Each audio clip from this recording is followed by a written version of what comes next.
미국이 발칵 뒤집혔습니다. 77년 혈맹 미국을 버리고 노르웨이가 한국을 선택했기 때문인데요. 트럼프의 관세 폭탄 위협과 돈 없으면 각자 도생이라는 미국의 냉혹한 통보 앞에 유럽의 자존심 노르웨이는 절망했습니다. 그런데 바로 그 순간 오슬로 국방부에 의문의 서류 한 장이 도착했습니다. 미국도 독일도 물리적으로 절대 불가능하다며 비웃었던 기적의 숫자. 하지만 그 제안서의 마지막 문장은 노르웨이 장관을 전율케 했습니다. 우리는 전쟁의 공포를 압니다. 그래서 친구를 기다리게 하지 않습니다. 거만한 강대국들을 단 한 줄로 침묵시키고 노르웨이를 울려버린 대한민국이 보낸 서류 한 장의 정체. 세계가 경악한 그 72시간의 비밀이 지금 밝혀집니다. 젠장, 노르웨이의 겨울은 숨 쉴 때마다 폐가 얼어붙는 것 같더군요. 오슬로 가르데르모엔 공항의 VIP 활주로에 발을 디딘 순간 가장 먼저 저를 반긴 건 의전 차량도 레드카펫도 아닌 살을 내는 듯한 부캐의 칼바람이었습니다. 제 최고급 캐시미어 코트 자락이 사정없이 펄럭거렸고 옆에 선 보좌관은 추위 때문인지 긴장 때문인지 턱을 딱딱 부딪히고 있었습니다. 시계를 보니 오전 9시 정각. 워싱턴에서 날아오는 10시간 동안 저는 단 한숨도 자지 않았습니다. 아니, 잘 필요가 없었다는 게 더 정확하겠군요. 제 가죽 서류 가방 안에는 유럽, 그 중에서도 가장 돈 많은 이 노르웨이의 목줄을 잴 확실한 채권이 들어있었으니까요. 활주로 저편에서 검은색 리무진 세대가 미끄러지듯 다가왔습니다. 차 문이 열리고 노르웨이 국방장관 비에른이 내리는 모습이 보였습니다. 그는 억지로 입꼬리를 올리고 있었지만 창백한 안색은 감출 수가 없더군요. 마치 도살장에 끌려온 늙은 소의 눈빛이랄까요? 그럴 만도 했습니다. 불과 3주 전 트럼프 대통령께서 트루스 소셜에 올린 그 충격적인 게시물 하나가 이 나라의 모든 평화를 박살내버렸기 때문입니다. 덴마크는 그린란드를 미국에 넘겨라. 만약 거절한다면 다음 달부터 유럽산 전 품목에 관세 25%를 부과하겠다. 예외는 없다. 단 3문장이었습니다. 하지만 그 파괴력은 핵폭탄보다 강력했죠. 나토의 핵심이자 미국의 오랜 우방이라 자부하던 유럽 국가들은 패닉에 빠졌고 특히 덴마크와 형제국인 노르웨이는 그 불똥이 자신들에게 튈까 전전긍긍하고 있었습니다. 저는 비에른 장관이 내민 차가운 손을 잡으며 짐짓 걱정스러운 표정을 지어 보였습니다. 장관님, 얼굴이 반쪽이 되셨습니다. 러시아 놈들이 북극해에서 설친다더니 잠은 좀 주무시는 겁니까? 비에른 장관은 마른 침을 삼키며 제 손을 두 손으로 감싸 쥐더군요. 미스터 벤스, 오셔서 다행입니다. 대통령님의 트윗 때문에 지금 유럽 전체가 초상집입니다. 우리 노르웨이는 괜찮은 거겠죠? 저는 대답 대신 빙긋 웃으며 리무진 뒷좌석에 몸을 실었습니다. 차 안은 훈훈했지만 공기는 무거웠습니다. 저는 일부러 창밖으로 스쳐 지나가는 오슬로의 회색빛 풍경을 감상하며 뜸을 들였습니다. 애타게 만드는 것, 이것이 바로 협상의 기본 아니겠습니까? 장관님, 솔직히 말씀드리죠. 트럼프 대통령께서는 지금 안보 무임승차에 대해 아주 화가 나 계십니다. 돈은 국부펀드에 2,000조 원씩 쌓아두고 정작 미사일이 필요하면 미국 바짓가랑이만 붙잡는 이 상황.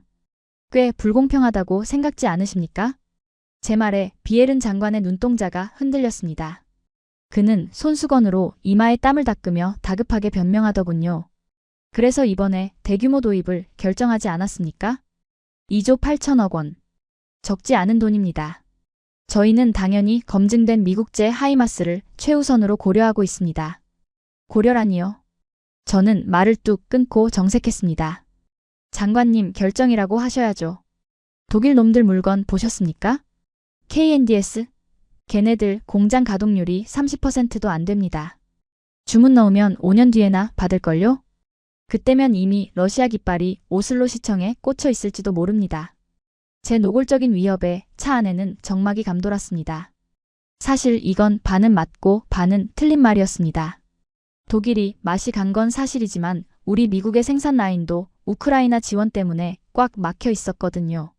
지금 계약해도 빨라야 4년 뒤, 즉 2030년에나 물건을 줄 수 있는 상황이었습니다. 하지만 저는 뻔뻔해지기로 했습니다. 어차피 이들에게 대안은 없으니까요. 호텔에 도착해 로비로 들어서는데 샹들리에 불빛 아래 눈에 거슬리는 무리가 보였습니다. 구석진 소파에 대여섯 명의 동양인 남성들이 모여 앉아 있더군요. 다들 어디 아울렛 매대에서 건진 듯한 펑퍼짐한 패딩 점퍼 차림이었고 테이블 위에는 서류 뭉치와 함께 뜯지도 않은 샌드위치가 산처럼 쌓여 있었습니다. 특급 호텔 로비와는 전혀 어울리지 않는 그야말로 촌스러운 풍경이었습니다. 저 사람들은 뭡니까? 단체 관광객? 아니면 호텔 보수공사팀인가? 제가 미간을 찌푸리며 묻자 수행비서가 난처한 표정으로 귓속말을 하더군요. 아, 차관보님. 한국 대표단입니다. 한화에어로스페이스. 이번 입찰 경쟁사입니다. 한국? 순간 저도 모르게 헛웃음이 터져나왔습니다. 아, 그 리틀 아메리카? 우리가 6.25 때 구해줬더니 이제 주인님 밥그릇에 숟가락을 얹으러 오셨다. 귀엽네요, 정말. 저는 그들을 향해 고갯짓을 하며 비웃었습니다. 그들 중 한 명이 저와 눈이 마주쳤습니다. 뿔테 안경에 헝클어진 머리, 피곤에 찌든 얼굴. 전형적인 월급쟁이 엔지니어의 모습이더군요. 그는 저를 보고도 인사조차 하지 않고 다시 시선을 서류로 돌렸습니다. 그 무례함에 기분이 상하기보다는 오히려 측은함이 느껴질 지경이었습니다. 저 친구들한테 전해줘. 비행기 값이라도 건지려면 오슬로 시내 구경이나 실컷 하고 가라고. 내일 회의실에서 개망신당하고 울지 말고 말이야. 제 농담에 미국 측 수행원들이 킬킬거리며 웃었습니다. 저는 콧노래를 흥얼거리며 엘리베이터에 올랐습니다. 엘리베이터 문이 닫히는 순간까지도 그 한국인들은 서로 머리를 맞대고 무언가를 치열하게 적고 있었습니다. 마치 내일 시험을 앞둔 벼락치기 학생들처럼 말입니다. 그때는 정말 꿈에도 몰랐습니다. 그들이 적고 있던 것이 시험 공부 노트가 아니라 제국의 오만함을 박살낼 저승의 명부였다는 사실을 말입니다. 만약 시간을 되돌릴 수만 있다면 저는 그 엘리베이터에서 내려 그들의 멱살을 잡고 당장 이 나라에서 쫓아냈어야 했습니다. 하지만 어리석게도 저는 룸서비스로 시킬 위스키 브랜드나 고민하며 펜트하우스층 버튼을 눌렀을 뿐이었죠.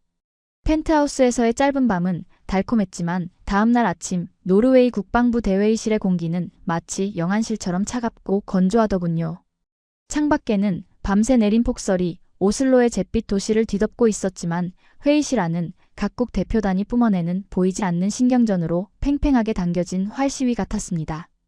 상석에는 비에른 장관과 노르웨이 장성들이 잔뜩 굳은 표정으로 앉아 있었고 좌측에는 독일 프랑스 연합 대표단이 우측에는 저를 포함한 미국 대표단이 자리를 잡았습니다. 그리고 저 구석 난방기도 제대로 닿지 않는 기둥 뒤편 간이 의자에는 어제 그 관광객들이 쭈그리고 앉아 있더군요. 그들의 낡은 가죽 가방이 번쩍거리는 마호가니 테이블과 묘한 대조를 이루며 처량해 보이기까지 했습니다. 시간이 없습니다. 러시아 잠수함이 우리 앞마당에서 엔진을 켜고 있으니까요. 바로 시작하죠. 비에른 장관의 건조한 개회 선언과 함께 첫 번째 주자 독일과 프랑스 합작사 KNDS의 프레젠테이션이 시작되었습니다. 솔직히 인정하자면 영상 하나는 기가 막히게 만들었더군요. 웅장한 오케스트라 음악과 함께 그들의 차세대 다연장 로켓 유로펄스가 발사되고 적진이 초토화되는 CG 영상이 화면을 가득 채웠습니다. 독일 대표인 슈미트는 상기된 얼굴로 침을 튀겨가며 유창한 영어로 자랑을 늘어놓았습니다. 저희 유로펄스는 유럽의 지형과 기후에 최적화된 진정한 유로피언 스탠다드입니다. 나토 공용 탄약을 100% 호환하며 무엇보다 슈미트의 발표가 절정에 달했을 때 저는 들고 있던 몽블랑 만년필로 찻잔을 티잉하고 가볍게 두드렸습니다. 맑고 날카로운 파열음이 슈미트의 말을 끊어버렸고 회의실의 모든 시선이 제게 쏠렸습니다. 저는 자리에서 일어나지도 않은 채 아주 나른하고 지루하다는 듯한 목소리로 입을 열었죠. 슈미트 씨 영상 잘 봤습니다. 음악이 아주 웅장하더군요. 마치 타이타니코가 침몰할 때 연주했던 곡처럼 들리던데. 회의실 곳곳에서 미국 측 보좌관들이 킬킬거리는 소리가 들렸고 슈미트의 얼굴은 순식간에 붉어졌습니다. 저는 미리 접어둔 붉은색 잉크 자국이 선명한 보고서의 한 페이지를 펼쳐 보이며 말을 이었습니다. 영상 3분 20초에 나오는 그 미사일 로켓 모터 말입니다. 그거 제조사가 이스라엘 LB 시스템이죠? 맞습니까? 아, 네, 기술 제휴를 통해. 말 돌리지 마시고. 예, 아니오로만 대답하세요. 이스라엘제 맞죠? 네. 맞습니다. 하지만 그게 무슨. 저는 혀를 찢찢 차며 비에른 장관을 바라보았습니다. 마치 철없는 아이를 타이르는 어른의 눈빛으로 말입니다. 장관님, 어제 워싱턴에서 내려온 행정명령 102호 아직 못 보셨나 봅니다.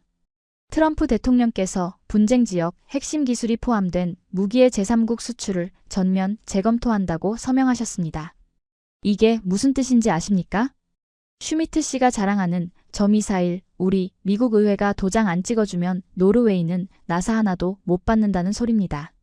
껍데기는 독일제인데 알맹이는 미국 허락 없이는 못 쓰는 깡통이란 얘기죠. 슈미트가 입을 번긋거렸지만 아무 말도 나오지 않았습니다. 팩트였으니까요. 전쟁 나면 독일 총리가 트럼프 대통령께 전화해서 사정할 겁니까? 제발 부품 좀 주세요 하고. 그 사이에 오슬로는 불타고 있을 텐데. 독일 대표단은 도살장에 끌려가는 소처럼 고개를 푹 숙였습니다.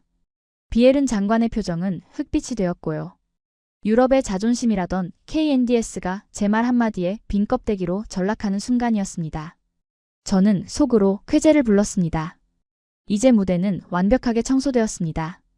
거슬리는 경쟁자 하나를 팩트로 짓밟아버린 쾌감, 그것은 최고급 위스키보다 더 짜릿했으니까요. 자, 다음. 우리 차례군요. 저는 여유롭게 마이크를 잡았습니다. PPT 따위는 켜지도 않았습니다. 제 얼굴과 미국이라는 브랜드 자체가 보증수표니까요. 장관님 보셨죠? 이게 현실입니다. 결국 노르웨이를 지켜줄 수 있는 건 우리 하이마스 뿐입니다. 물론 다들 아시다시피 우크라이나 전선이 급해서 당장 드리긴 힘듭니다. 계약금 입금하시면 정확히 4년 뒤인 2030년 2월부터 순차적으로 인도해드리죠. 2030년? 비에른 장관이 신음하듯 되물었습니다. 그의 목소리가 가늘게 떨리고 있었습니다. 미스터 벤스, 러시아 북해 함대가 지난주에 우리 영해를 침범했습니다. 4년이라니요? 우린 당장 내일이 급합니다. 저는 어깨를 으쓱했습니다. 그럼 어쩔 수 없죠. 그동안 미군을 좀 더 주둔시켜 드릴 테니 방위비 분담금 협상이나 다시 하시던가요? 싫으면 관세 폭탄 맞고 경제 망가지는 거고. 선택은 장관님 몫입니다. 이건 협상이 아니었습니다. 일방적인 통보였죠. 회의실 안에는 무거운 침묵만이 흘렀습니다. 노르웨이 장성들이 주먹을 꽉 쥐고 부들부들 떠는 게 보였지만 그들이 할 수 있는 건 없었습니다. 제가 계약서를 꺼내 테이블 위로 밀어던지려는 찰나였습니다. 저기, 아직 저희 순서가 남았습니다. 구석에서 조용히 들려온 목소리. 그 관광객 팀장이었습니다. 그는 낡아빠진 가죽 가방을 들고 쭈뼛쭈뼛 앞으로 나오더군요. 양복 소매 끝이 살짝 해져 있는 게 눈에 들어왔습니다. 미국 측 보좌관들이 저거지들은 뭐야? 라며 비웃음을 흘렸지만 그는 아랑곳하지 않고 단상에 섰습니다. 한화에어로 스페이스 김 전무입니다. 그의 영어 발음은 투박했습니다. 세련된 매너도 화려한 제스처도 없었죠. 저는 팔짱을 끼고 의자 깊숙이 등을 기댔습니다. 어디 한번 재롱이나 떨어봐라. 3분 안에 끝내주지. 저희는 화려한 영상은 준비하지 못했습니다. 대신 장관님께서 가장 궁금해하실 숫자 하나만 보여드리겠습니다. 그가 신호를 보내자 스크린에 엑셀 파일 하나가 떴습니다. 검은 바탕에 흰 글씨. 수천 줄의 데이터가 빼곡했지만 맨 윗줄에 적힌 붉은색 글씨만이 비수처럼 눈에 박히더군요. 납기일 D+30 2026년 3월 2일. 순간 저는 제가 난독증에 걸린 줄 알았습니다. 뭐? D+30? 회의실 전체가 웅성거리기 시작했습니다. 비에른 장관조차 안경을 고쳤으며 화면을 노려보더군요. 제가 참지 못하고 소리쳤습니다. 이봐요, 미스터 킴. 여기가 무슨 동네 시장바닥인 줄 알아? 30일? 미사일이 무슨 붕어빵입니까? 한 달 만에 찍어내게? 어디 창고에 썩어가던 재고품 떨이하러 온 거야? 재고함에 좌중이 폭소를 터뜨렸습니다. 하지만 김 전무는 표정 하나 변하지 않더군요. 그는 덤덤하게 하지만 또렷한 목소리로 제게 물었습니다. 재고품이라니요? 벤스 차관보님, 지금 시각이 워싱턴 기준으로 밤 10시죠? 그럼 폴란드는 오후 4시겠군요. 그게 무슨 상관이야? 보시죠. 이게 저희의 붕어빵 기계입니다. 그가 태블릿을 터치하자 엑셀 파일이 사라지고 화면 가득 CCTV 라이브 영상이 떴습니다. 화면 상단에는 실시간 폴란드 공장 A 생산 라인이라는 붉은 점이 깜빡이고 있었죠. 그곳은 지옥 아니 거대한 용광로 같았습니다. 수백 명의 로봇팔이 쉴 새 없이 움직이고 끝이 보이지 않는 컨베이어 벨트 위로 짙은 녹색의 천무 발사대 차량들이 줄지어 조립되고 있었습니다. 마치 SF 영화의 한 장면처럼 압도적인 속도와 규모였습니다. 더 놀라운 건 공장 한편에 쌓여있는 완성품 박스에 붙은 라벨이었습니다. 카메라가 줌인하자 선명한 글씨가 드러났습니다. 수신 노르웨이 국군 긴급 배송. 저희는 지난주 트럼프 대통령의 트윗을 보고 노르웨이가 무기를 필요로 할 것이라 예측했습니다. 그래서 본사의 허락을 받아 폴란드 라인을 24시간 풀가동시켰습니다. 계약서에 서명만 하시면 저 기차는 내일 새벽 오슬로로 출발합니다. 회의실은 찬물을 끼얹은 듯 조용해졌습니다. 아니, 공포에 가까운 전율이 흘렀다고 해야겠군요. 독일 대표 슈미트는 입을 벌린 채 멍하니 화면을 보고 있었고 비에른 장관의 손은 떨리고 있었습니다. 저는 할 말을 잃었습니다. 4년 뒤에나 줄 수 있는 우리 하이마스 부품이 없어 멈춰버린 독일 유로펄스. 그 사이에서 한국은 이미 물건을 다 만들어 놓고 기다리고 있었던 겁니다. 미친 놈들. 제 입에서 저도 모르게 욕설이 튀어나왔습니다. 그들이 로비에서 먹고 있던 샌드위치가 돈이 없어서가 아니라 밥 먹을 시간조차 아껴가며 이 판을 짰기 때문이라는 걸 그제야 깨달았으니까요. 하지만 저는 인정할 수 없었습니다. 아니, 인정해서는 안 됐습니다. 제국의 자존심이 허락하지 않았습니다. 저는 자리에서 벌떡 일어나 책상을 내리쳤습니다. 하, 웃기는군요. 속도는 인정하지. 그런데 품질은? 저렇게 붕어빵처럼 빨리 찍어낸 게 제대로 터지기나 하겠어? 싸구려 비지떡 아니냐고. 노르웨이의 생명을 저런 조잡한 아시아산 장난감에 맡기겠단 말입니까? 제 고함 소리에 비에른 장관이 멈칫했습니다. 분명 논리적인 지적이었습니다. 빠르다는 건 대충 만들었다는 뜻일 수도 있으니까요. 제가 승기를 잡았다고 생각한 순간 김 전무가 천천히 고개를 돌려 저를 응시했습니다. 그의 두꺼운 뿔테 안경 너머로 엔지니어 특유의 서늘하고 지독한 눈빛이 번뜩이더군요. 장난감이라. 벤스 차관보님, 품질이 의심되십니까? 당연하지. 30일 만에 만든 게 정상이면 내 손에 장을 지지겠네. 김 전무는 옅은 미소를 지으며 비에른 장관에게 시선을 돌렸습니다. 장관님, 다음 주에 노르웨이 북부 핀마르크 지역에서 혹한기 훈련이 있다고 들었습니다. 기온이 영하 30도까지 떨어진다더군요. 그렇소만. 그곳으로 저희 천무와 미국의 하이마스를 같이 가져가시죠. 어느 쪽이 얼어붙고 어느 쪽이 불을 뿜는지 눈앞에서 증명해드리겠습니다. 순간 제 머릿속에서 경고등이 울렸습니다. 하지만 이미 엎질러진 물이었습니다. 여기서 꽁무니를 뺀다면 미국제 무기가 한국산보다 못하다고 인정하는 꼴이 될 테니까요. 게다가 저는 확신했습니다. 저 정교한 하이마스도 버거워하는 날씨를 고작 저 급조된 한국산 트럭이 견딜 리 없다고 말입니다. 좋아. 아주 재미있군. 저는 입꼬리를 비틀어 웃으며 김 전무에게 다가갔습니다. 후회하게 될 거야. 그날 네가 보게 될 건 얼어 터진 너희 미사일 파편과 내 비웃음뿐일 테니까. 준비 단단히 하는 게 좋을 겁니다, 미스터 킴. 저희는 이미 준비되었습니다. 그의 짧고 단호한 대답을 뒤로하고 저는 회의실을 박차고 나왔습니다. 복도에 울리는 제 구두 굽소리는 당당했지만 왠지 모르게 제 심장은 불규칙하게 뛰고 있었습니다. 그것은 분노였을까요? 아니면 본능이 보내는 경고였을까요? 어쨌든 주사위는 던져졌고 저는 제 손으로 직접 그들을 처형할 처형장 핀마르크의 설원으로 걸어 들어가고 있었습니다. 복도에 울려 퍼지던 제 구두 굽소리는 당당했지만 솔직히 고백하건대 등줄기에는 식은땀이 흐르고 있었습니다.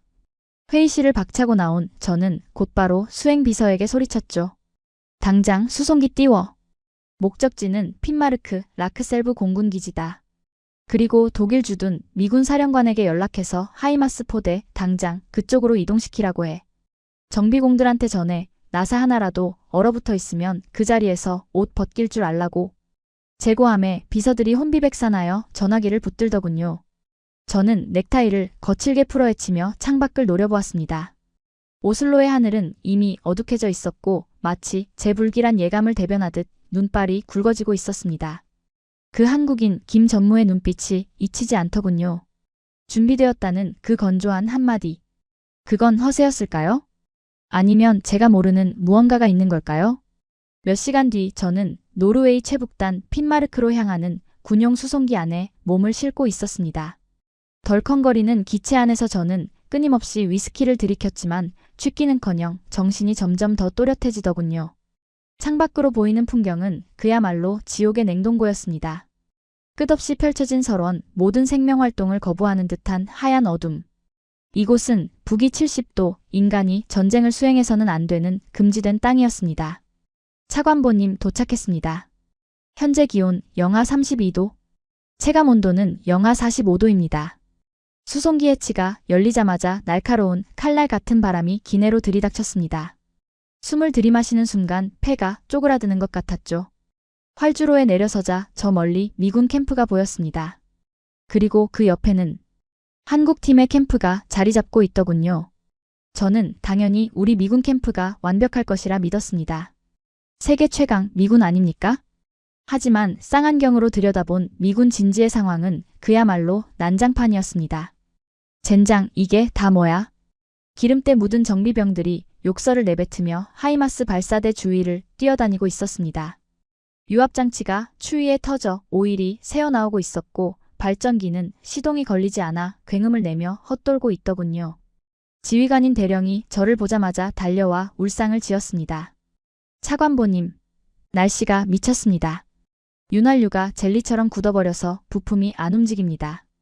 예열하는 데만 3시간은 걸릴 것 같습니다. 저는 대령의 조인트를 까고 싶은 충동을 억누르며 고개를 돌려 한국군 진지를 바라보았습니다. 그리고 저는 제 눈을 의심해야만 했습니다. 그곳은 너무나 조용했습니다. 아니, 기이할 정도로 고요했습니다. 미군 진지가 욕설과 금속성 소음으로 가득 찬 시장바닥이라면 한국 진지는 마치 한밤중에 도서관 같더군요. 그들은 천막조차 치지 않았습니다. 대신 거대한 컨테이너형 특수쉘터 몇 동이 질서 정연하게 배치되어 있었고 그 중앙에는 천무 발사대 차량이 마치 동면하는 맹수처럼 웅크리고 있었습니다. 더 놀라운 건 정비병들의 태도였습니다. 우리 아이들이 추위에 떨며 발을 동동 구를 때 한국 엔지니어들은 두꺼운 방한복을 입고 마치 수술실의 의사처럼 차분하게 움직이고 있더군요. 그들의 손놀림에는 군더더기가 없었습니다. 누군가 소리 지르거나 지시하지 않아도 각자 맡은 구역을 점검하고 태블릿 PC에 무언가를 기록한 뒤 조용히 다음 구역으로 이동했습니다. 저게 급하게 온 팀이라고? 관광객이라며? 오기가 발동하더군요. 저는 눈밭을 헤치고 성큼성큼 한국 진지 쪽으로 걸어갔습니다. 가까이 다가가자 매캐한 디젤 냄새 대신 은은한 커피 향이 났습니다. 김 전무는 쉘터 앞에 놓인 간이 테이블에 앉아 어제와 똑같은 그 덤덤한 표정으로 모니터를 보고 있었습니다. 그의 앞에는 김이 모락모락 나는 종이컵 하나가 놓여 있었죠. 여유가 넘치시는군요, 미스터 킴.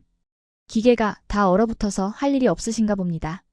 제가 비꼬듯 말을 걸자 김 전무는 시선을 모니터에서 떼지 않은 채 천천히 입을 열었습니다.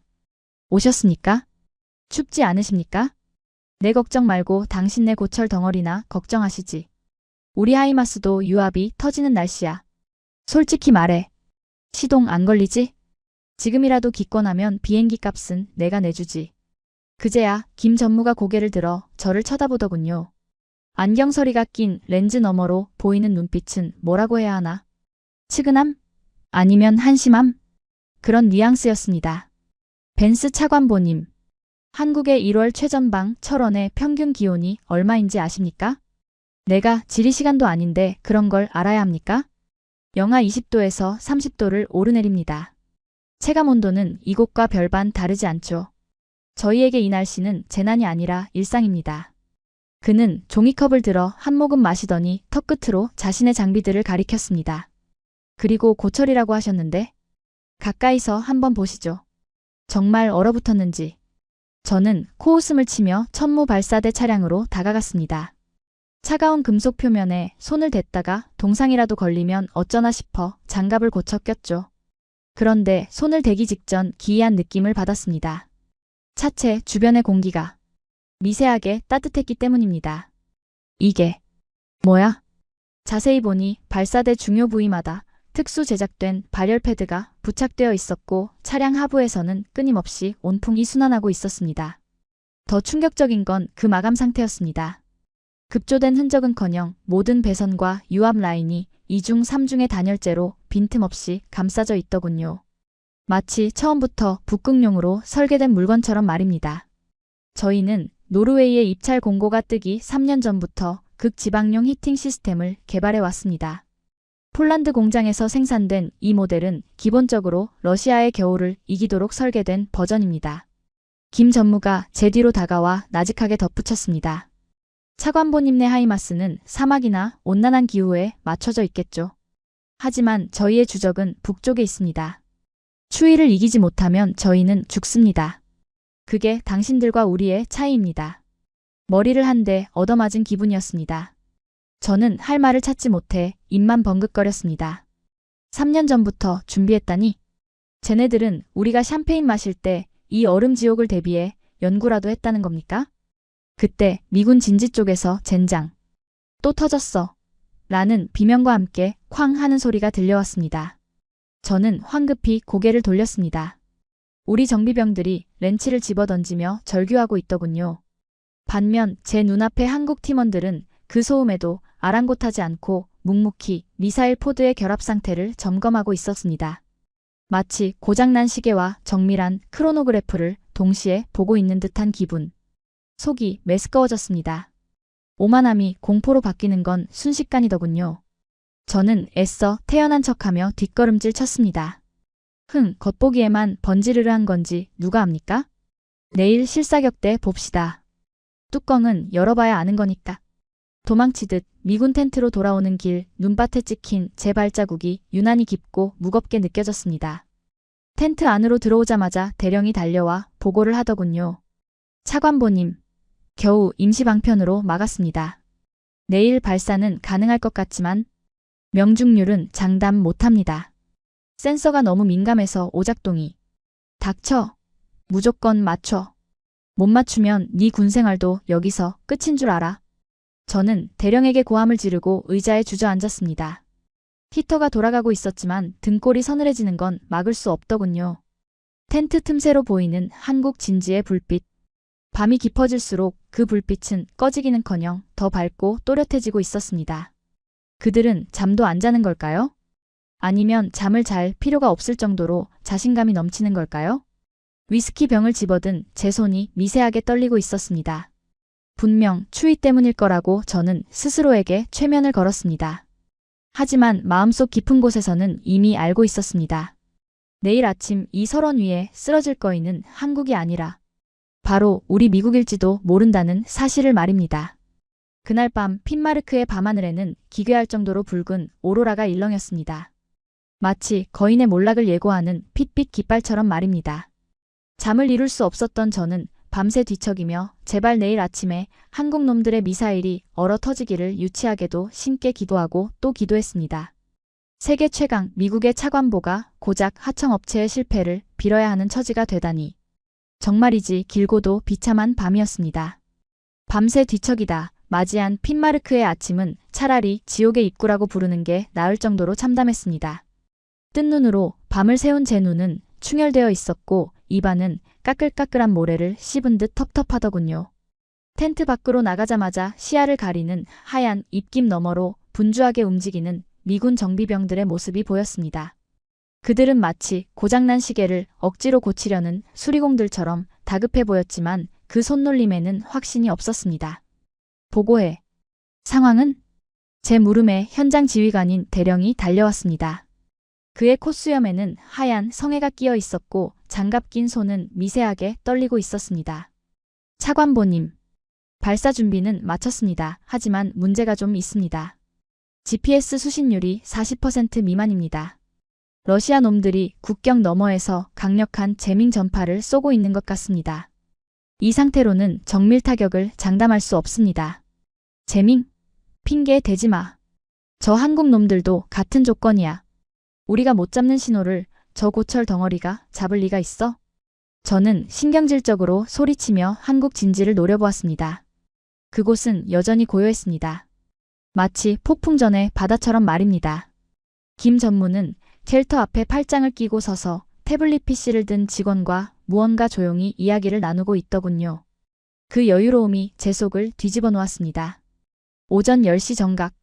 비엘은 노르웨이 국방장관과 참관단이 두꺼운 방한복을 입고 관측소에 도착했습니다. 이제 심판의 시간. 저는 억지로 당당한 표정을 지으며 관측소로 올라갔습니다. 자, 시작하시죠. 먼저 세계 최강의 위력을 보여드리겠습니다.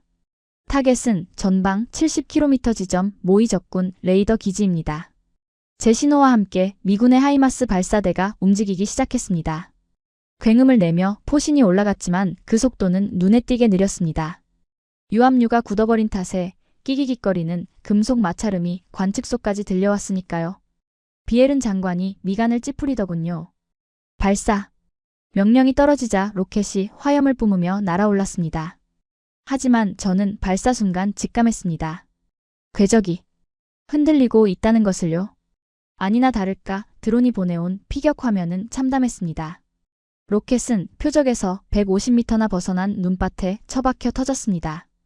이건 러시아의 재밍 때문입니다. 명백한 방해 공작이에요. 제가 다급하게 외쳤습니다. 이 지역 전파 상태가 엉망입니다. 이건 기계 결함이 아니라 불가항력적인 환경 변수란 말입니다. 비엘은 장관은 실망한 기색이 역력했지만 고개를 끄덕였습니다. 기술적인 문제가 아니라 환경 탓이라니 반박할 명분이 부족했겠죠. 저는 안도의 한숨을 내쉬며 김 전무를 쳐다보았습니다. 보라고. 우리도 안 되는데 너희가 될 리가 있나? 같이 망신이나 당하자고. 김 전무가 앞으로 걸어 나왔습니다. 그는 아무런 변명도 사설도 늘어놓지 않았습니다. 그저 무전기에 대고 짧게 한마디를 던지더군요. 개방. 그 순간 한국군 쉘터에 문이 열리고 천무 발사 차량이 굴러나왔습니다. 그리고 저는 제 눈을 의심했습니다. 차량이 정지하자마자 지지대가 땅에 박히고 발사대가 하늘을 향해 기립하는 데까지 걸린 시간. 제가 스톱워치를 누를 새도 없었습니다. 불과 45초. 미군 하이마스가 낑낑거리며 5분을 소비했던 그 과정을 저 기계는 마치 빨리 감기를 한 것처럼 해치워버린 겁니다. 속도는 빠르군요. 하지만 중요한 건 명중률 아니겠습니까? 전파 방해가 이렇게 심한데? 제가 비아냥거리려는데 김 전무가 저를 향해 태블릿 PC 화면을 들이밀었습니다. 차관보님 재밍 탓을 하시길래 데이터를 좀 보여드려야겠습니다. 화면에는 복잡한 그래프와 수치가 실시간으로 요동치고 있었습니다. 김 전무의 손가락이 화면의 붉은 그래프를 가리켰습니다. 보십시오. 현재 러시아 측에서 발산하는 재밍 강도는 레벨 7. GPS 신호를 엉망으로 만들기에 충분한 수치죠. 그래서 차관보님의 하이마스는 지금 눈뜬장님이나 다름없습니다. 꺼봐. 내 말이 맞잖아. 환경 탓이라고. 그런데 말입니다. 그가 화면을 넘겼습니다. 이번에는 푸른색 그래프가 안정적으로 수평을 유지하고 있었습니다. 이건 저희 천무의 내부 데이터입니다. 보이십니까? 항제밍 모드 활성화. 저희는 GPS가 교란되는 즉시 독자적인 관성 항법 장치와 연동된 한국형 전술 데이터 링크로 전환됩니다. 쉽게 말해 눈을 가리면 소리를 듣고 때린다는 뜻이죠. 그게 무슨... 저는 말문이 막혔습니다. 저런 기술은 우리 미군이나 보유한 최첨단 기능이었습니다. 고작 아시아의 하청 국가가 저런 걸 독자 개발했다고? 못 믿으시는 눈치군요. 백문이 불여일견. 쏘아보면 알겠죠. 김 전무가 고개를 끄덕이자 천무 발사대에서 굉음이 터져 나왔습니다. 하이마스와는 비교도 안 될 정도로 묵직하고 날카로운 파열음이 설원의 정적을 찢어발겼습니다. 로켓은 망설임 없이 북쪽 하늘로 솟구쳤고 그 궤적은 자를 대고 그은 듯 일직선이었습니다. 저는 쌍안경을 들어 표적 지역을 확인했습니다. 드론 화면 속 모의 적군 레이더 기지의 정중앙에 십자선이 그어져 있었습니다. 3, 2, 1. 쾅! 엄청난 폭발과 함께 레이더 기지가 가루가 되어 사라졌습니다. 오차 범위? 제로였습니다. 말 그대로 핀포인트 타격. 비엘은 장관이 자리에서 벌떡 일어나 박수를 치기 시작했습니다. 하지만 김 전무는 멈추지 않았습니다. 아직 안 끝났습니다. 차관보님, 하이마스는 포드가 하나죠? 한 번 쏘면 재장전할 때까지 손가락 빨고 있어야 하죠? 그게 뭐 어쨌다는 거야? 저희는 2개입니다. 그리고 이번엔 확산탄입니다. 그의 말이 끝나기도 전에 천무가 2번째 발사를 시작했습니다. 이번에는 한 발이 아니었습니다. 수십 발의 로켓이 연달아 쏟아져 나오며 하늘을 뒤덮었습니다. 마치 불비가 내리는 듯한 장관. 그리고 잠시 후 표적 지역 일대 축구장 3개 면적이 순식간에 불바다로 변했습니다. 레이더 기지 하나가 아니라 그 주변에 매복해 있던 모의 보병 타겟 수백 개가 동시에 삭제된 겁니다. 이게 말이 돼? 저는 다리에 힘이 풀려 주저앉을 뻔했습니다. 이건 단순한 무기가 아니었습니다. 저건 재앙 그 자체였습니다. 하이마스 2대가 와야 할 일을 저 트럭 한 대가 혼자서 해치우고 있었습니다. 하지만 저를 진짜 공포로 몰아넣은 건 그 다음이었습니다. 김 전무가 태블릿 화면을 다시 제 코앞에 들이밀었습니다. 차관보님, 춥지 않으십니까? 영하 34도네요. 그래서 뭐? 이 데이터를 보시죠. 이게 진짜 차이입니다. 화면 왼쪽 US 하이마스라고 적힌 항목의 내부 온도 그래프는 파란색으로 곤두박질치고 있었습니다. 마이너스 15도. 당신네 발사대 내부 온도입니다. 단열이 안 돼서 전자회로가 얼어붙기 직전이죠. 그러니 유압이 터지고 센서가 오작동하는 겁니다. 그리고 화면 오른쪽 대한민국 천무 항목. 그곳에는 믿을 수 없는 숫자가 적혀 있었습니다. 내부 온도 영상 21도 안정. 보이십니까? 영상 21도. 저희 발사대 안은 지금 봄날입니다. 아까 제가 보여드린 히팅 시스템 그리고 배터리 예열 기술. 저희는 이 추위 속에서도 전자장비가 최상의 컨디션을 유지하도록 설계했습니다.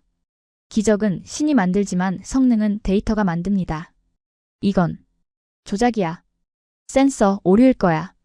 어떻게 야전에서 21도를 유지해? 제가 쉰 목소리로 부정했습니다. 아니, 부정하고 싶었습니다. 저 데이터가 사실이라면 우리 미국의 기술력이 한국에게 완벽하게 뒤처졌다는 걸 인정하는 꼴이 되니까요.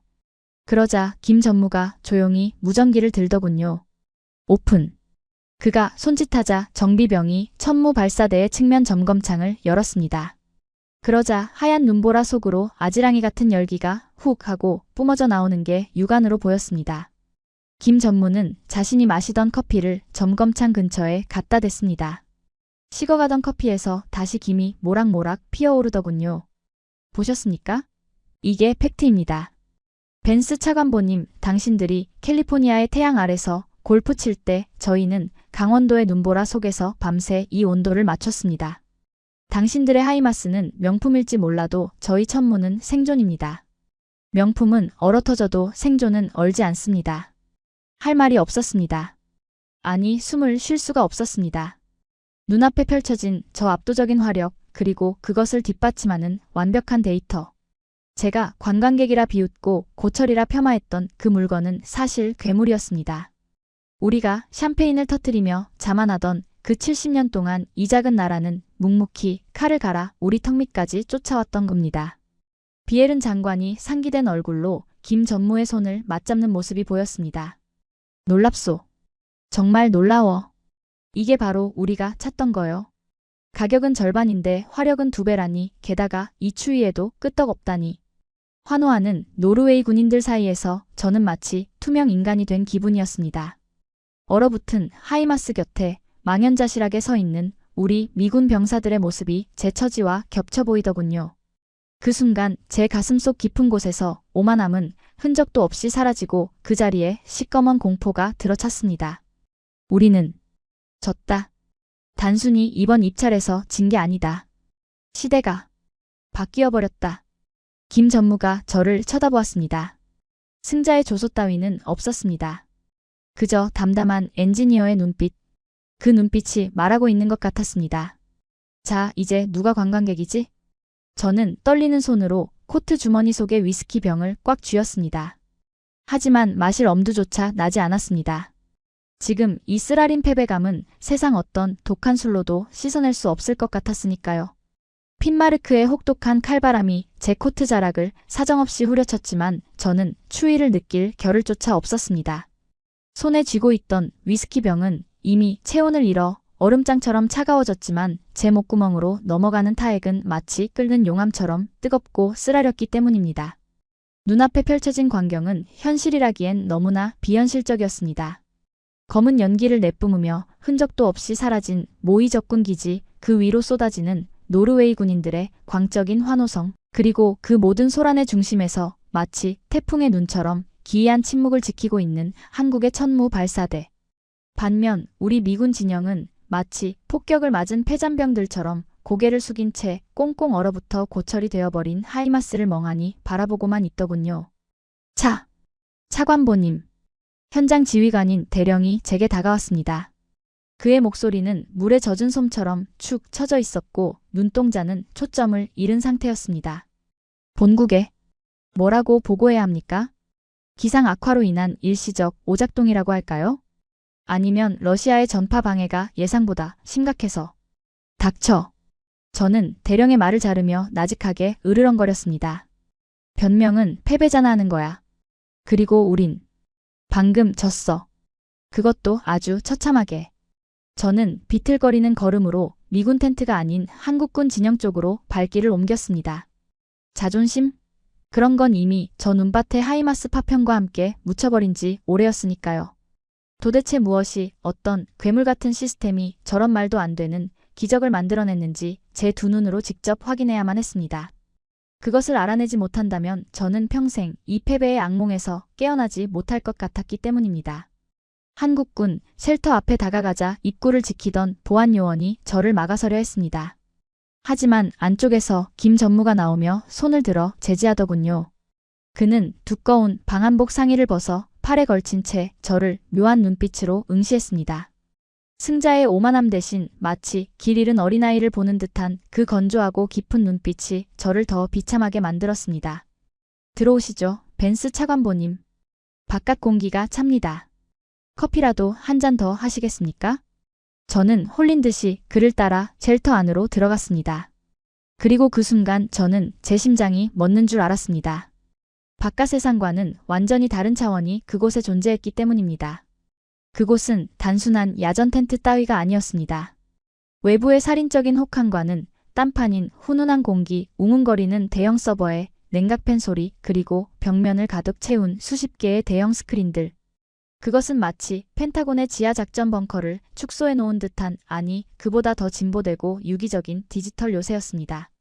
수십 명의 한국 엔지니어들이 모니터 앞에 앉아 쉴 새 없이 키보드를 두드리고 있었는데 그들의 모니터에 떠 있는 화면들이 저를 경악하게 만들었습니다. 그것은 단순한 무기 제어 화면이 아니었습니다. 이게 다 뭡니까? 여기서 뭘 하고 있는 겁니까? 제 떨리는 물음에 김 전무는 턱끝으로 중앙의 가장 큰 스크린을 가리켰습니다. 지도에는 유럽 전역과 아시아 그리고 대서양을 잇는 수많은 붉은 선들이 실시간으로 움직이고 있었습니다. 마치 살아있는 생물체의 혈관처럼 말입니다. 저희 한화의 통합 군수 지원 시스템 코드명 하이퍼링크입니다. 하이퍼링크? 보십시오.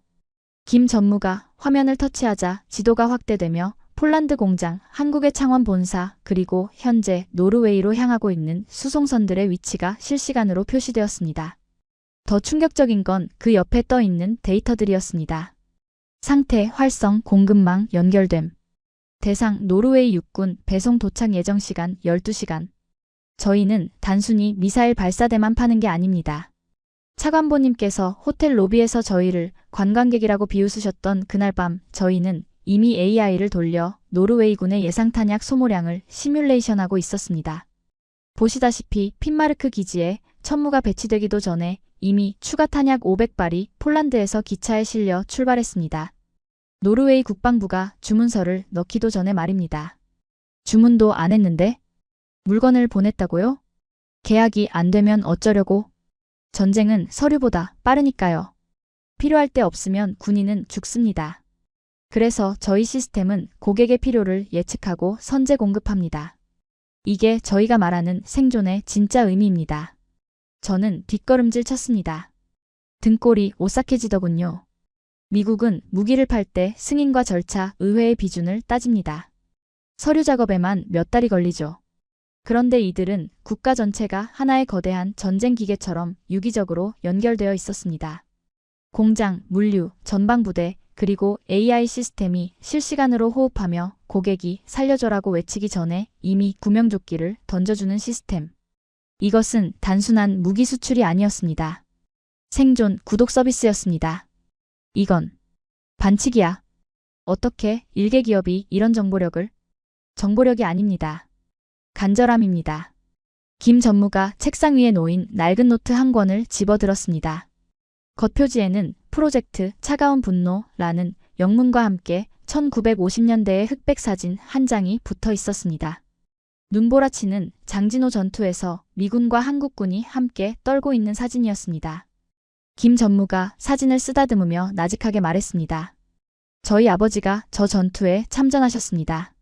동상으로 발가락 3개를 잃으셨죠. 아버지는 돌아가시는 날까지 항상 말씀하셨습니다. 기계가 얼면 사람이 죽는다. 다시는 추위 때문에, 돈 때문에, 기술이 없어서 서러움을 당하지 마라. 그는 노트를 덮고 저를 똑바로 쳐다보았습니다. 벤스 차관보님, 당신들에게 이 천문은 수많은 상품 중 하나인 아이템 넘버 239겠지만 저희에게는 아버지의 피고 어머니의 눈물입니다. 70년 전 당신들이 우리를 지켜줬을 때 우리는 너무나 무력했습니다. 그래서 뼈를 깎으며 맹세했죠. 다시는 절대로 누구에게도 의지하지 않겠다고. 우리가 스스로를 그리고 우리를 믿어준 친구를 지키겠다고 말입니다. 순간 저는 현기증을 느꼈습니다. 바닥이 울렁거리는 것 같았습니다. 우리는 그들을 리틀 아메리카라고 불렀습니다. 우리가 키운 하청업체라고 생각했죠. 하지만 그들은 우리가 샴페인을 터뜨리며 승리에 도취해 있는 동안 뼛속 깊이 새겨진 트라우마를 연료 삼아 괴물로 진화해 있었던 겁니다. 그 도끼. 감히 배부른 제국이 흉내조차 낼 수 없는 처절한 생존 본능.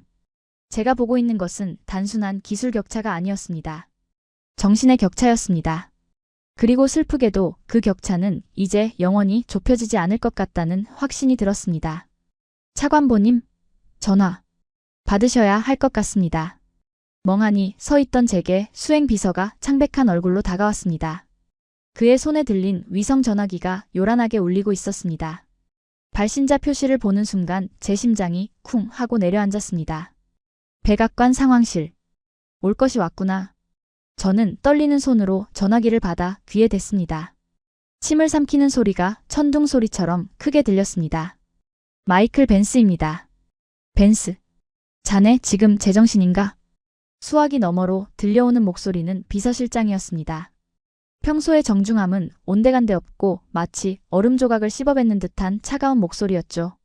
실장님, 그게 현지 기상 상황이 예상을 벗어나는 바람에 하이마스의 기술적 문제가. 변명하지 마. 지금 CNN에 속보 뜬 거 안 보여? 미국 미사일 노르웨이 설원에서 고철되다. 영상이 전 세계에 라이브로 퍼졌어. 트럼프 대통령께서 지금 격노하셔서 집무실 TV를 리모컨으로 부수기 일보 직전이라고. 제가 수습하겠습니다. 비엘은 장관을 다시 설득해서. 수습? 늦었어. 노르웨이가 방금 공식 성명을 냈다. 한국 우선 협상 대상자 선정. 끝났다고. 잘 들어, 마이클. 이번 건은 전적으로 자네의 독단적인 판단 미스야. 백악관은 이번 실패에 대해 어떤 책임도 지지 않을 걸세. 알겠나? 자네가 무리하게 추진하다가 망신을 당한 거라고. 우리는 자네를 모르는 걸로 하겠네. 네. 그게 무슨. 대통령님 지시로 온 거 아닙니까? 관세 위협도 강매도 다 위에서 시킨 일인데 이제 와서 저한테 다 뒤집어 씌우시는 겁니까? 이봐, 말이 많군. 당장 짐 싸서 들어와. 아, 그리고 돌아오는 비행기는 자비로 끊게. 자네 법인카드는 10분 전에 정지됐으니까. 행운을 비네 전 차관보. 뚝. 허무한 통화 종료 음만이 제 귓가에 맴돌았습니다. 토사구팽. 사냥이 끝나면 사냥개를 삶아 먹는다더니 사냥에 실패한 개는 더 볼 것도 없다는 뜻이겠죠. 제국은 냉혹했습니다. 쓸모가 없어진 부품은 가차없이 폐기 처분하는 것, 그것이 바로 제가 그토록 자랑스러워하던 아메리칸 웨이였으니까요. 저는 힘없이 전화기를 떨어뜨렸습니다. 툭 하고 눈밭에 떨어지는 소리가 마치 제 인생이 바닥으로 추락하는 소리처럼 들렸습니다. 쉘터 밖으로 나오자 핀마르크의 눈보라는 더욱 거세져 있었습니다. 저 멀리 미군 진영에서는 철수 준비를 하느라 부산스러웠고 한국군 진영은 여전히 묵묵히 그리고 완벽하게 시스템을 가동하고 있었습니다. 저는 그 사이에 홀로 서 있었습니다. 세계 최강 대국 미국의 차관보? 트럼프의 남자? 아니요. 지금 저는 그저 오만함에 눈이 멀어 친구도 잃고 조국에도 버림받은 낙오자일 뿐이었습니다. 추위가 뼛속까지 파고들었습니다. 하지만 몸보다 더 시린 것은 저 거대한 한국의 시스템 앞에서 제가 느낀 초라함이었습니다. 그들은 전쟁을 준비한 게 아니었습니다. 그들은 승리를 예약해두고 있었습니다. 우리가 거만하게 굴던 그 모든 시간 동안 말입니다. 무릎이 꺾였습니다. 저는 눈밭에 주저앉아 하얗게 질린 입술로 허공에 대고 중얼거렸습니다. 우리가 틀렸어. 처음부터 이길 수 없는 싸움이었어. 무릎이 눈밭에 파묻힌 채 멍하니 허공을 응시하던 저를 깨운 것은 뼈를 깎는 추위가 아니라 귀를 찢을 듯한 엔진 굉음이었습니다. 정신을 차리고 고개를 들어보니 미군 수송기 C-130의 육중한 프로펠러가 힘차게 돌아가고 있더군요. 그제야 퍼뜩 정신이 들었습니다. 잠깐. 저게 떠나면 나는? 법인카드는 정지됐고 이곳은 민가 하나 없는 북극권의 오지 핀마르크입니다. 저 비행기가 저를 두고 떠난다면 저는 말 그대로 이 설원에서 고립되어 얼어 죽을 운명이었습니다. 공포가 발끝에서부터 머리끝까지 순식간에 차올랐습니다. 저는 눈밭을 기어가다시피 헤치며 활주로를 향해 미친 듯이 달리기 시작했습니다. 잠깐. 멈춰. 아직 내가 안 탔어. 멈추란 말이야. 폐가 터질 것 같았지만 멈출 수 없었습니다. 수송기의 후방 램프가 서서히 닫히고 있었거든요. 저는 램프 끝자락에 매달려 있던 적재 담당 부사관을 향해 손을 흔들며 고래고래 소리를 질렀습니다. 이봐, 나야. 마이클 벤스 차관보라고. 문 열어. 부사관은 저를 봤습니다. 분명히 저와 눈이 마주쳤죠. 하지만 그는 무전기에 대고 뭐라 짧게 속삭이더니 저를 향해 고개를 가로저으며 램프 스위치를 눌러버리는 게 아니겠습니까? 닫혀가는 문틈 사이로 아까 저에게 욕을 먹었던 현장 지휘관 대령의 무표정한 얼굴이 보였습니다. 그는 마치 모르는 사람을 보듯 아니 귀찮은 쓰레기를 보듯 저를 내려다보며 차갑게 입모양으로 말하더군요. 민간인 탑승 불가. 이 개자식들아. 내가 누군지 알아? 돌아가면 너희들 군복 다 벗겨버릴 거야. 문 열어. 당장 열라고. 제 절규는 거대한 엔진 소음에 묻혀버렸습니다. 육중한 수송기는 매정하게도 저를 향해 엄청난 눈보라를 뿜어내며 활주로를 질주하기 시작했습니다. 그 강력한 후폭풍에 저는 종이장처럼 날아가 눈밭에 처박히고 말았죠. 쿠웅. 비행기가 이륙하며 남긴 굉음이 멀어지고 활주로에는 다시금 죽음 같은 정적만이 찾아왔습니다. 하얀 눈보라 속에 홀로 남겨진 저는 믿을 수 없는 현실에 헛웃음을 터뜨렸습니다. 불과 30분 전까지만 해도 저는 세계 최강 미군의 수뇌부였는데 지금은 제 조국의 군대에게 버림받고 적진 한복판에 유기된 조난자 신세가 되어버렸으니까요. 하. 이게 아메리칸 퍼스트냐? 쓰다 버리는 게 너희들 방식이야? 일어나려 했지만 다리에 감각이 없었습니다. 영하 35도의 냉기는 무자비했습니다. 최고급 캐시미어 코트는 젖은 걸레처럼 무거웠고 손가락 끝은 이미 하얗게 변색되어 통증조차 느껴지지 않았습니다. 입에서 나오는 하얀 김이 속눈썹에 달라붙어 얼음 결정으로 변해 시야를 가리기 시작했죠. 아, 이렇게 죽는구나. 역사책에는 뭐라고 기록될까? 무리한 세일즈를 하다가 실종된 멍청한 관료? 아니면 행방불명 처리되어 잊히겠지. 점점 의식이 흐릿해졌습니다.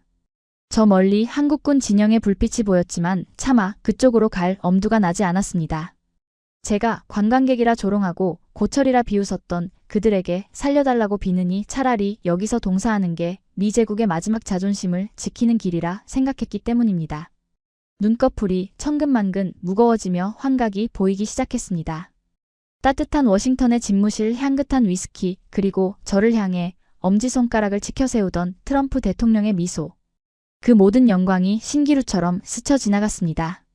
저는 눈 속에 파묻힌 채 웅크렸습니다. 체온이 빠져나가면서 역설적으로 몸이 따뜻해지는 죽음의 전조 증상이 찾아오고 있었거든요. 그래. 차라리 편하네. 제가 완전히 눈을 감으려는 찰나였습니다. 뽀드득 뽀드득 눈을 밟는 소리가 들려왔습니다. 환청인가 싶었지만 소리는 점점 더 가깝고 선명하게 들려왔습니다. 그리고 제 얼굴 위로 거대한 그림자가 드리워졌습니다. 누구십니까? 저승사자입니까? 저는 실눈을 뜨고 그림자의 주인을 올려다보았습니다. 역광 때문에 얼굴은 보이지 않았지만 그가 내민 손에는 투박한 핫팩 하나가 들려 있었습니다. 일어나십시오. 여기서 주무시면 진짜로 죽습니다. 익숙한 목소리. 건조하지만 묘하게 온기가 섞인 그 목소리. 김전무였습니다. 그는 쓰러진 저를 억지로 일으켜 세우더니 자신이 입고 있던 두툼한 한국군 방한 점퍼를 벗어 제 어깨에 덮어주었습니다. 그 옷에서 전해지는 체온이 얼어붙은 제 몸을 감싸자 참았던 눈물이 왈칵 쏟아질 뻔했습니다. 왜입니까? 제 입술이 파르르 떨렸습니다. 나는 당신들을 모욕했습니다. 당신네 대통령을 비웃었고 당신네 기술을 쓰레기 취급했습니다. 그런데 왜 나를 구합니까? 그냥 얼어 죽게 내버려 두고 비웃으면 되잖아. 제 악에 바친 물음에 김 전무는 덤덤한 표정으로 제 코트에 눈을 털어주며 대답하더군요. 저희는 장사꾼입니다. 벤스 차관보님. 고객이든 경쟁자든 사람 목숨을 함부로 버리는 계산법은 저희 장부에 없습니다. 그는 멍하니 서 있는 저를 부축하며 한국군 쉘터 쪽으로 이끌었습니다. 그리고 아까 보셨지 않습니까?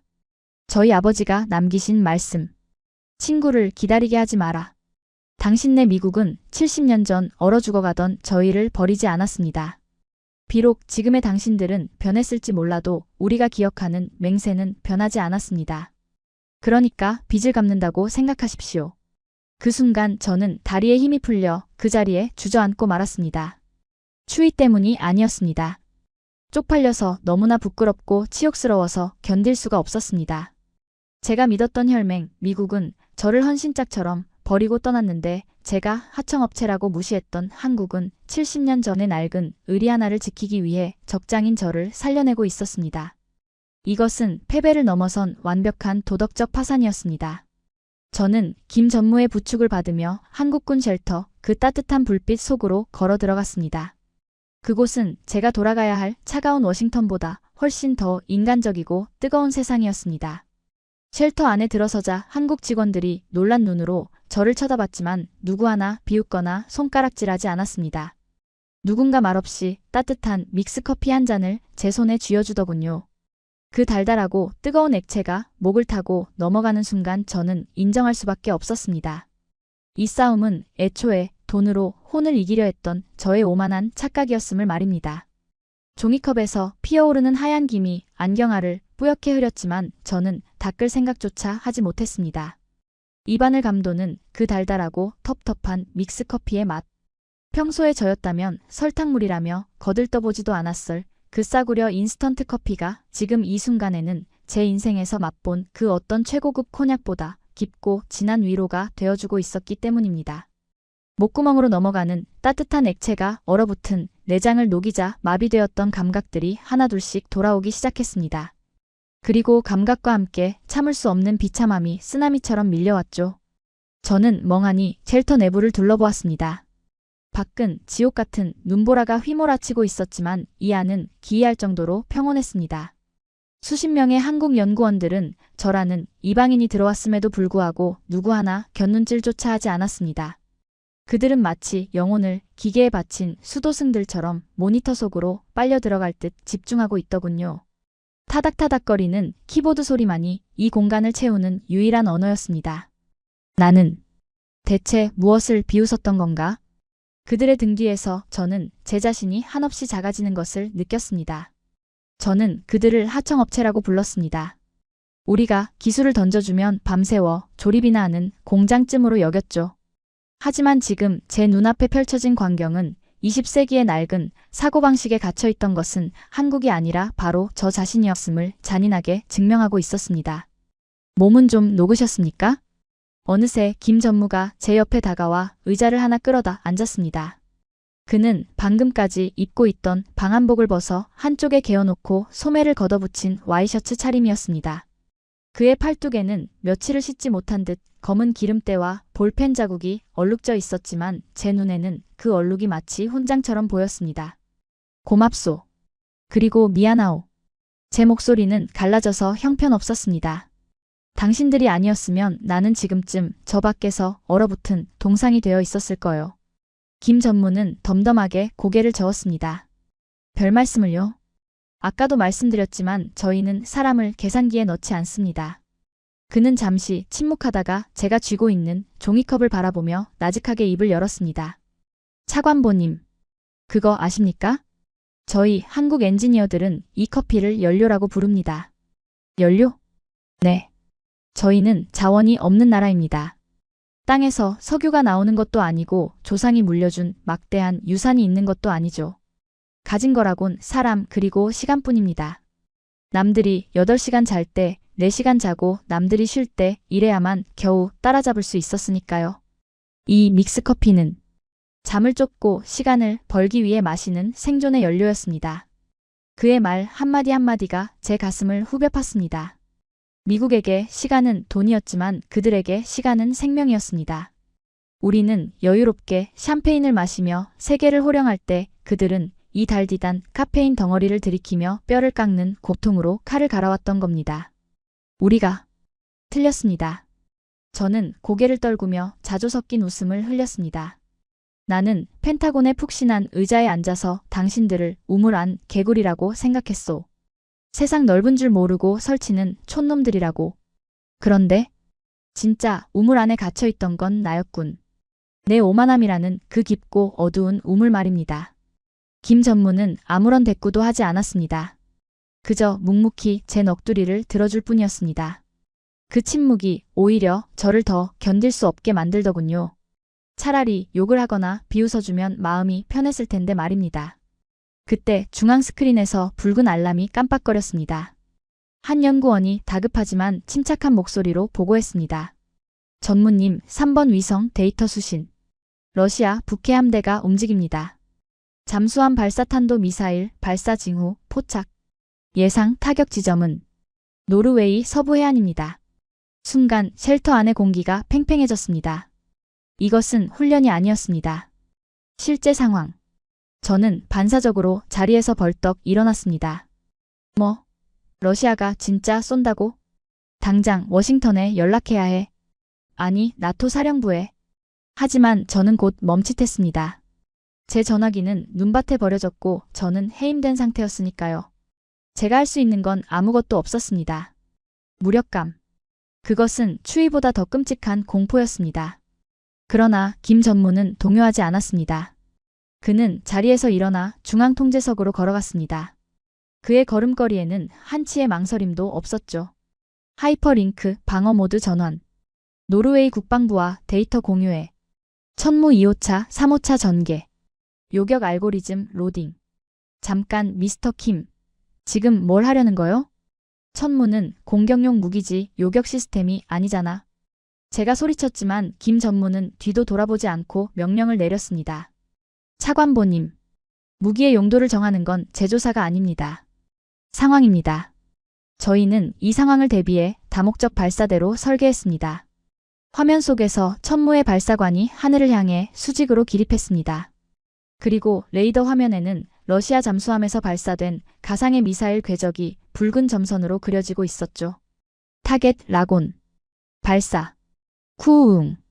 쉘터 전체가 진동했습니다. 밖에서 굉음과 함께 요격 미사일이 솟구쳐 오르는 소리가 들렸습니다. 저는 숨을 죽이고 스크린을 지켜보았습니다. 붉은 점과 푸른 점이 화면상에서 무서운 속도로 가까워지고 있었습니다. 3, 2, 1. 표적 무력화. 화면에 뜬 녹색 문구. 성공이었습니다. 쉘터 안의 연구원들은 환호성을 지르는 대신 조용히 안경을 고쳤으며 다음 데이터를 입력하더군요. 마치 당연한 일을 했다는 듯이. 저는 그 자리에 굳어버렸습니다. 방어 요격. 그것은 미국의 패트리어트나 할 수 있는 고도의 기술이었습니다. 그런데 고작 다연장 로켓이라던 천무가 그것도 이 악천후 속에서 완벽하게 해낸 겁니다. 김 전무가 다시 제게 다가왔습니다. 보셨습니까? 이것이 저희가 준비한 대답입니다. 전쟁은 기다려주지 않기에 저희는 모든 가능성을 준비해야만 했습니다. 그는 저를 똑바로 응시하며 주머니에서 무언가를 꺼내 내밀었습니다. 눈밭에 떨어져 있던 제 위성 전화기였습니다. 액정은 깨져 있었지만 전원은 들어와 있더군요. 가지고 계십시오. 아직 필요하실 겁니다. 이걸 왜? 차관보님은 버려지셨지만 당신이 가진 눈과 입은 아직 쓸모가 있습니다. 세상은 진실을 알아야 합니다. 오늘 핀마르크에서 무슨 일이 있었는지, 누가 진짜 노르웨이를 지킬 수 있는지. 그의 제안은 명확했습니다. 단순히 목숨을 구해준 것이 아니었습니다. 그는 제게 증인이 될 기회를 주고 있었습니다. 패배한 장사꾼으로 사라질 것인가, 아니면 진실을 증언하는 내부 고발자로 남을 것인가? 제 손이 떨렸습니다. 전화기를 받아든 손끝에서 찌릿한 전율이 흘렀죠. 백악관은 저를 버렸습니다. 제 조국은 저를 헌신짝처럼 내팽개쳤습니다. 그런데 적이라고 생각했던 이 한국인은 저에게 다시 일어설 명분을 쥐어주고 있었습니다. 미스터 킴, 당신은 정말... 목이 메어 말이 나오지 않았습니다. 저는 깨진 액정 속에 비친 제 얼굴을 보았습니다. 피로와 추위에 찌들고 오만함이 벗겨진 초라한 중년 남자의 얼굴. 하지만 그 눈빛만은 방금 마신 믹스커피 덕분인지 아니면 김 전무가 불어넣은 용기 덕분인지 다시 살아나고 있었습니다. 줬소. 저는 전화기를 코트 주머니에 깊숙이 찔러 넣으며 고개를 들었습니다. 내가 증인이 되겠소. 이 미친 드라마의 결말을 내 입으로 직접 세상에 알리리다. 김 전무의 입가에 옅은 미소가 번졌습니다. 아주 찰나였지만 그것은 승리자의 미소가 아닌 동지애를 느낀 전우의 미소였습니다. 그럼 가시죠. 오슬로로 돌아갈 시간입니다. 진짜 계약은 이제부터니까요. 오슬로? 비행기는 다 떠났잖소. 비행기는 떠났지만 김 전무가 스크린을 가리켰습니다. 화면 속 눈보라를 뚫고 쉘터 쪽으로 접근하는 거대한 물체의 실루엣이 보였습니다. 저희 물류수송 열차가 도착했습니다. 춥고 느리겠지만 적어도 버리고 가지는 않습니다. 철컹 철컹. 멀리서 기적 소리가 들려왔습니다. 그것은 저를 구원하러 온 방주의 소리처럼 들렸습니다. 저는 김 전무의 뒤를 따라 쉘터 밖으로 나갔습니다. 여전히 눈보라는 거세게 몰아치고 있었지만 더 이상 춥지 않았습니다. 제 가슴 속에 뜨거운 무언가가 믹스커피보다 더 진하고 강렬한 각성의 불꽃이 타오르고 있었기 때문입니다. 저는 이제 압니다. 거인은 쓰러졌습니다. 하지만 그 거인의 어깨 위에서 내려온 저는 이제야 비로소 진짜 세상을 똑바로 보게 되었습니다. 그리고 이 거대한 반전의 서막을 여는 열쇠가 바로 제 손에 들려 있다는 사실도 말입니다. 어둠이 걷히고 있었습니다. 핀마르크의 긴 밤이 지나고 새벽이 오고 있었습니다. 덜컹거리는 열차의 진동이 제 척추를 타고 올라왔지만 그것은 불편함이 아니라 심장의 박동을 되살리는 제세동기의 충격과도 같았습니다. 창밖으로 스쳐 지나가는 노르웨이의 설경은 흑백 영화처럼 건조했지만 제 머릿속은 그 어느 때보다 선명한 총천연색으로 빛나고 있었죠. 오슬로로 향하는 10시간 동안 저는 김 전무가 건네준 태블릿 PC를 통해 한국의 하이퍼링크 시스템이 수집한 지난 72시간의 로그 데이터를 샅샅이 훑었습니다. 그것은 단순한 데이터가 아니었습니다. 미국과 독일이 불가능하다고 혀를 찰 때 한국이 어떻게 가능하게 만들었는지를 증명하는 승전보이자 거만했던 제국을 단죄할 판결문이었습니다. 오후 2시. 오슬로 국방부 대회의실 앞. 굳게 닫힌 마호가니 문 너머로 미국 대사의 짜증 섞인 목소리가 흘러나오고 있었습니다. 저는 옷매무새를 가다듬었습니다. 며칠간 감지 못한 머리는 헝클어져 있었고 최고급 슈트 대신 한국군이 빌려준 투박한 방한 점퍼를 걸치고 있었지만 기분만큼은 로마 개선 장군보다 당당했습니다. 후. 깊은 숨을 들이마시고 저는 망설임 없이 문을 열어젖혔습니다. 쾅. 회의실 안의 정적이 깨졌습니다. 상석에 앉아있던 비에른 장관, 그 옆에서 거짓말을 늘어놓던 미국 대사, 그리고 쥐구멍을 찾던 독일 대표 슈미트까지. 모든 시선이 제게 꽂혔습니다. 벤스 차관보. 미국 대사가 유령이라도 본 듯 기겁하며 자리에서 일어났습니다. 자네, 살아있었나? 아니, 핀마르크에서 실종됐다고 보고받았는데 꼴이 그게 뭔가? 실종이라니요, 대사님. 저는 뚜벅뚜벅 걸어들어가 비어있던 제자리에 털썩 주저앉았습니다. 그리고 품에서 깨진 위성 전화기와 김 전무의 태블릿 PC를 테이블 위에 탁 하고 올려놓았죠. 저는 버려졌던 겁니다. 당신들이 실패를 덮기 위해 쓰레기통에 처박은 거죠. 하지만 유감스럽게도 쓰레기가 제 발로 기어나왔군요. 이봐, 무슨 헛소리야. 당장 나가. 대사가 얼굴이 시뻘개져서 소리쳤지만 비에른 장관이 손을 들어 그를 제지했습니다. 장관의 눈빛은 차가웠지만 그 안에는 일말의 호기심이 서려 있었습니다. 앉으시오, 대사. 벤스 씨, 계속해보시오. 당신들이 핀마르크에서 무슨 짓을 했는지. 저는 입꼬리를 비틀어 웃으며 태블릿을 대형 스크린에 연결했습니다. 대사님께서는 방금 뭐라고 변명하고 계셨습니까? 핀마르크의 기상 악화? 러시아의 예상치 못한 전파방해? 그래서 하이마스가 오작동했다고? 대사가 입을 꾹 다물자 저는 스크린에 영상 하나를 띄웠습니다. 어제 쉘터 안에서 목격했던 천무의 요격 장면이었습니다. 보십시오. 같은 시간, 같은 장소, 같은 전파방해 상황입니다. 당신들의 명품 하이마스가 추위에 떨며 동사에 있을 때 한국의 천무는 러시아제 미사일을 요격하고 있었습니다. 화면 속에서 굉음과 함께 요격 미사일이 솟구치고 정확히 표적을 타격하는 장면이 재생되자 회의실은 찬물을 끼얹은 듯 조용해졌습니다. 독일 대표 슈미트는 입을 벌린 채 화면을 응시했고 미국 대사의 눈동자는 갈 곳을 잃고 흔들렸습니다. 이건 조작이야. CG라고. 대사가 마지막 발악을 했지만 저는 차갑게 대꾸했습니다. 조작? 오른쪽 하단에 찍힌 타임코드를 보십시오. 노르웨이 군사 위성 데이터와 교차 검증해 보시죠. 1초의 오차도 없을 겁니다. 그리고 저는 곧바로 다음 화면을 띄웠습니다. 이것이야말로 쐐기를 박는 한방. 논리적 체크메이트였습니다. 자, 성능은 증명됐습니다. 그 다음은 납기일이었죠? 미국은 2030년, 독일은 미정. 다들 공급망 핑계를 댔습니다. 저는 화면에 지도를 띄웠습니다. 오슬로 중앙역으로 진입하고 있는 붉은 점 하나가 깜빡이고 있었죠. 지금 창밖을 봐주십시오. 비에른 장관이 의아한 표정으로 창가로 다가가 블라인드를 걷어 올렸습니다. 국방부 청사 너머 오슬로 화물기지 쪽에서 짙은 디젤 연기를 내뿜으며 들어오는 거대한 화물 열차가 보였습니다. 컨테이너마다 선명하게 찍힌 태극기와 대한민국 노르웨이 물류라는 문구. 저게 뭡니까? 한국이 보낸 1차 인도분입니다. 탄약 500발 예비 부품 그리고 정비 키트까지. 계약서, 도장도 안 찍었는데 그들은 당신들이 필요할 걸 알고 미리 보냈습니다. 저는 다시 자리에 앉으며 대사를 향해 나직하게 쏘아붙였습니다. 대사님, 우리는 무기를 팔려고 노르웨이를 협박했죠. 관세 폭탄이니 안보 공백이니 하면서. 그런데 한국은 뭘 했는지 아십니까? 그들은 노르웨이가 처한 위험을 자기 일처럼 계산했습니다. 우리가 서류 뭉치를 들이밀 때 그들은 생존을 배달했습니다. 이게 바로 우리가 진 이유입니다.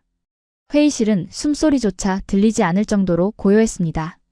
완벽한 패배.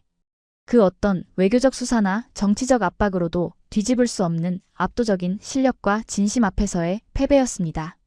비에른 장관은 천천히 자리로 돌아와 앉았습니다. 그는 떨리는 손으로 안경을 벗어 테이블 위에 놓고 깊은 한숨을 내쉬었습니다. 그리고 미국 대사를 보며 조용히 하지만 단호하게 말했습니다. 대사, 트럼프 대통령께 전해주시오. 노르웨이는 더 이상 미국의 인질이 아니라고.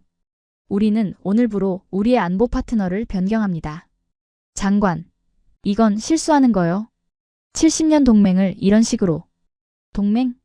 비에른 장관이 책상을 쾅 내리쳤습니다.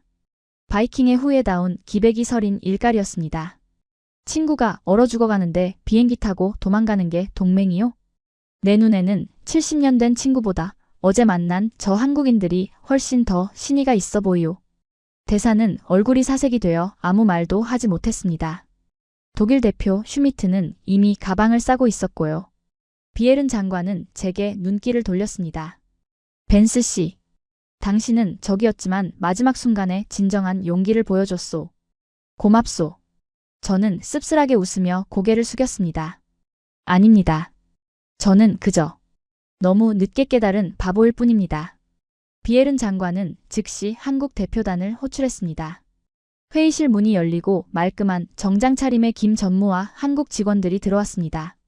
어제 쉘터에서의 그 초췌한 모습은 온데간데 없고 자신감 넘치는 비즈니스맨의 모습이더군요. 하지만 김 전무는 저를 보자마자 눈으로 짧게 인사를 건넸습니다. 수고하셨습니다. 라는 무언의 메시지였습니다. 계약서는 순식간에 작성되었습니다. 대한민국 노르웨이 전략적 방산협력 합의서. 총액 2조 8천억 원 플러스 알파. 비에른 장관이 만년필을 꺼내 서명하는 그 사각사각 소리가 제게는 마치 거대한 제국의 붕괴를 알리는 장송곡처럼 들렸습니다. 동시에 새로운 시대가 열리는 팡파르이기도 했죠. 미국 대사는 씩씩거리며 회의실을 나갔고 독일 대표들도 도망치듯 사라졌습니다. 화려한 조명 아래 남은 것은 한국인들과 노르웨이인들이 악수를 하며 환하게 웃는 모습뿐이었습니다. 저는 그 광경을 뒤로하고 조용히 재킷을 챙겨 들었습니다. 제 역할은 여기까지였으니까요. 건물 밖으로 나오자 오슬로의 차가운 공기가 제 폐부를 찔렀습니다. 하지만 며칠 전 느꼈던 그 살을 애는 듯한 고통은 없었습니다. 오히려 머리가 맑아지는 상쾌함이 느껴졌죠. 주머니를 뒤져보니 쉘터에서 챙겨온 믹스커피 한 봉지가 손에 잡혔습니다. 후. 저는 하늘을 올려다보았습니다. 잿빛 구름 사이로 희미하게 햇살이 내리쬐고 있었습니다. 직장도 잃고 조국에서도 버림받았지만 이상하게도 제 발걸음은 깃털처럼 가벼웠습니다. 저는 믹스커피 봉지를 뜯어 입안에 털어 넣었습니다. 달달하고 쌉싸름한 가루가 혀끝에서 녹아내렸습니다. 그것은 패배의 맛이 아니었습니다. 껍데기를 벗어던지고 비로소 진짜 세상을 마주한 자유의 맛이었습니다. 저는 오슬로역을 향해 걷기 시작했습니다. 거인은 쓰러졌지만 인간 마이클 벤스는 이제 다시 시작할 것입니다. 그리고 저 멀리 동쪽에서 떠오르는 저 작은 나라 대한민국이 만들어갈 새로운 역사를 저는 묵묵히 지켜볼 생각입니다. 세상은 변했습니다. 그리고 그 변화의 중심에 그들이 있었습니다. 입안에서 녹아내린 커피 가루의 달콤하고 쌉싸름한 맛이 채 가시기도 전 오슬로의 짧은 해가 저물어가고 있습니다. 중앙역 광장은 퇴근길을 서두르는 시민들의 발걸음으로 분주하지만 저는 그 흐름에 섞이지 못한 채 마치 시간의 경계에선 이방인처럼 멈춰 서 있습니다. 저기 보이는군요. 13번 플랫폼. 한국의 물류수송 열차가 뿜어내는 하얀 증기가 저녁 노을을 받아 황금빛으로 물들고 있습니다. 그 거대한 강철의 짐승 주변으로 노르웨이 군인들이 개미떼처럼 모여들어 컨테이너를 내리고 있네요. 영하의 날씨에도 불구하고 그들의 얼굴에 피어난 저 안도감 그리고 희망. 저 표정을 만들어낸 건 펜타곤의 화려한 외교 문서가 아니라 한국인의 손때 묻은 기름장갑과 밤샘 노동이었습니다. 주머니 속의 위성 전화기를 꺼내봅니다. 액정에는 서비스 중단됨이라는 문구만 건조하게 떠 있군요. 네, 맞습니다. 저는 오늘부로 모든 것을 잃었습니다. 워싱턴의 권력도 화려한 인맥도 심지어 돌아갈 비행기 표조차 없는 신세입니다. 하지만 이상합니다. 두려움이나 후회는 느껴지지 않습니다. 오히려 제 가슴은 지금 알 수 없는 벅차오름으로 요동치고 있으니까요. 저는 오랫동안 제가 세상의 중심인 줄 알았습니다. 거인의 어깨 위에서 세상을 내려다보며 발밑의 작은 나라들을 체스말처럼 부릴 수 있다고 착각했었죠. 그러나 오늘 이 차가운 북유럽의 땅끝에서 저는 진정한 거인을 만났습니다. 그들은 거대하지도 화려하지도 않았습니다. 그저 묵묵히 남들이 잠든 시간에 깨어 칼을 갈고 친구가 위험할 때 계산기보다 먼저 손을 내미는 사람들이었습니다. 저는 그들을 리틀 아메리카라고 조롱했습니다. 하지만 틀렸습니다. 그들은 그 누구의 아류도 아니었습니다. 고난을 연료 삼아 스스로 빛을 내는 우리가 잊어버린 야생의 생명력 그 자체였습니다. 저는 오늘 제가 가르치려 들었던 그 하청 업체에게서 역설적이게도 진짜 살아남는 법을 배웠습니다. 바람이 다시 거세집니다. 오슬로 항구 쪽에서 뱃고동 소리가 들려옵니다. 아마도 한국에서 온 또 다른 수송선이 들어오는 소리겠죠. 저 소리가 멈추지 않는 한 대한민국이라는 나라는 결코 멈추지 않을 것입니다. 저는 코트깃을 세우며 인파 속으로 발을 내딛었습니다. 빈 주머니 속에는 구겨진 믹스커피 봉지 하나뿐이지만 그것만으로도 충분합니다. 거품이 빠진 제 인생도 그리고 새로운 질서가 시작된 이 세계도 이제야 비로소 진짜 시작일 테니까요. 지금 오슬로는 춥지만 그 어느 때보다 뜨겁습니다. 오늘의 이야기 어떠셨습니까? 오만한 강대국의 논리를 피와 땀이 서린 실력으로 압도해버린 대한민국. 그 통쾌한 승리의 현장은 먼 미래의 상상이 아니라 바로 오늘 우리가 만들어가고 있는 현재 진행형의 역사입니다. 세계를 놀라게 한 한국의 저력, 다음 시간에도 가슴 뛰는 이야기로 찾아오겠습니다. 시청해주셔서 감사합니다.